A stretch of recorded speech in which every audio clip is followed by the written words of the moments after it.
Assalamualaikum warahmatullahi wabarakatuh.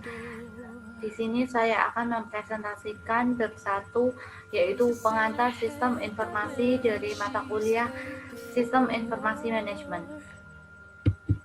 Sebelum itu, perkenalkan, nama saya Evi Jayanti dengan NIM 7211419002 dengan mata kuliah Sistem Informasi Manajemen dengan email saya evjayanti99832@gmail.com. Sebelum itu, saya akan menerangkan tentang bab-bab yang nantinya saya akan presentasikan. Yang pertama adalah sejarah sistem informasi, yang kedua adalah pengantar sistem komputer, yang ketiga adalah pengantar arsitektur komputer, yang keempat adalah evaluasi di bidang aplikasi, yang kelima adalah penggunaan sistem informasi. Next, manajer sebagai pengguna sistem informasi, dan jelas peranan informasi dalam pemecahan masalah manajemen. Sejarah sistem informasi. Yang pertama adalah evolusi peranti keras komputer, kemudian komputer berukuran lebih kecil, dan hukum Moore. Evolusi peranti keras komputer. Di dalam ini ada yang namanya mainware. Mainware ini digunakan untuk komputer-komputer yang mempunyai ukuran yang besar, kemudian komputer yang berukuran kecil, di mana di dalam komputer yang berukuran kecil ini ada yang namanya spesialis informasi. Kemudian ada hukum Moore. Hukum Moore ini yang berisi atau menyatakan bahwa kekuatan komputer itu akan bertambah 2 kali lipat selama 18 bulan ketika kita membayarkan atau mengeluarkan biaya tertentu. Kemudian selanjutnya ada pengantar arsitektur komputer, di mana ada point view, yaitu prosesor, yaitu inti dari sebuah sistem komputer. Di dalamnya dikendalikan oleh Windows XP. Kemudian ada yang namanya CPU, processor unit, dan random access memory, atau yang lebih dikenal dengan CPU dan random access memory. Random access memory ini sendiri yaitu tempat bekerjanya sebuah CPU, sedangkan CPU adalah bekerja sementara di random. Ketika semakin luas RAM atau random access memory ini, maka semakin cepat juga kerjanya si CPU.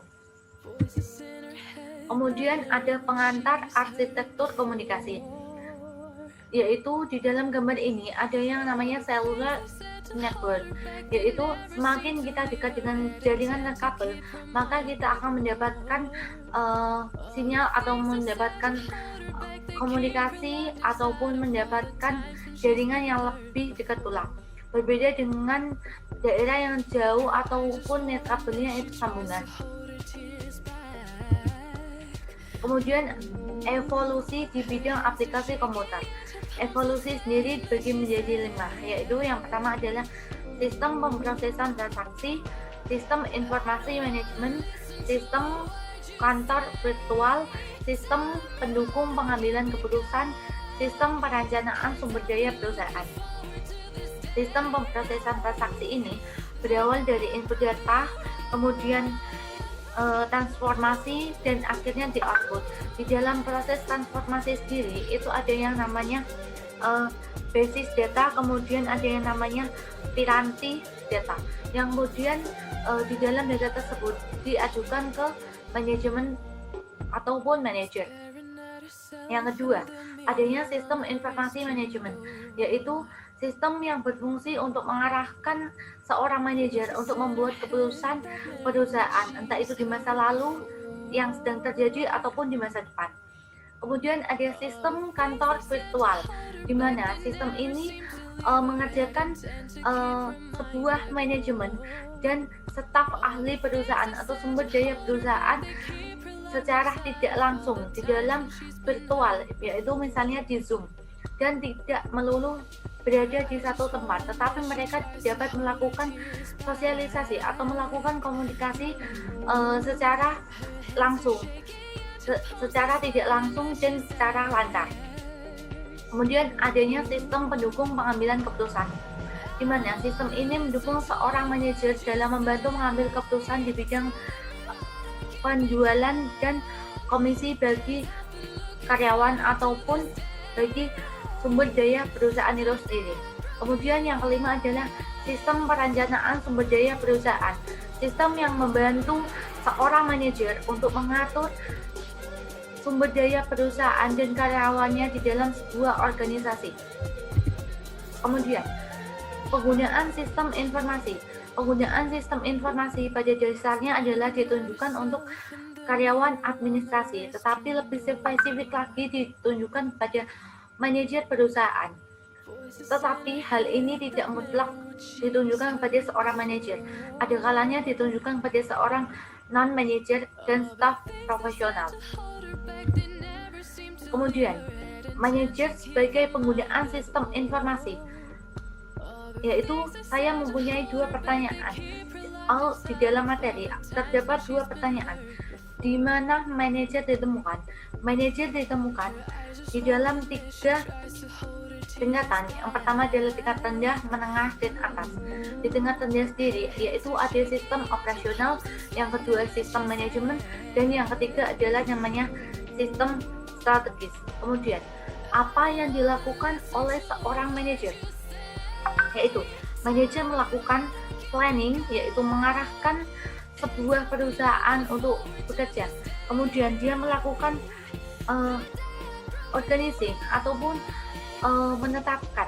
Kemudian dia lalu actuating yaitu mengarahkan. Yang pertama tadi planning, kemudian menetapkan, kemudian mengarahkan dan mengendalikan, kemudian menilai ataupun mengendalikan.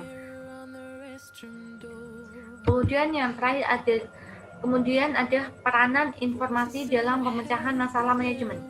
Di dalam hal ini ada dua, yaitu pemecahan masalah dalam pengambilan keputusan dan masalah teknologi informasi.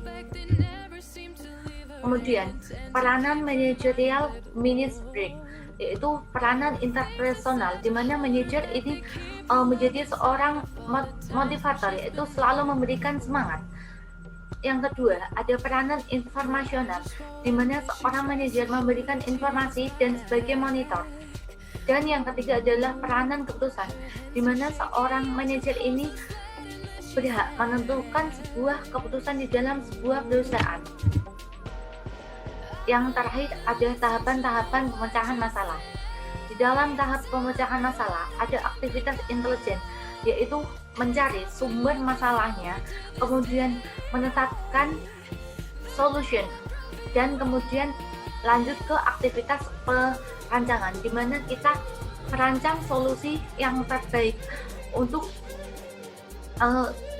masalah yang dihadapi, yaitu problem solving. Aktivitas pemilihan, yaitu mencari solusi yang terbaik dari yang terbaik. Kemudian di pusatnya adalah solution, yaitu memberikan solusi. Dan terakhir adalah aktivitas peninjauan, di mana aktivitas peninjauan ini adalah mengendalikan masalah-masalah tersebut agar tidak terjadi kembali. Kemudian terima kasih. Wassalamualaikum warahmatullahi wabarakatuh. Mohon maaf bila ada salah kata. See you, bye-bye.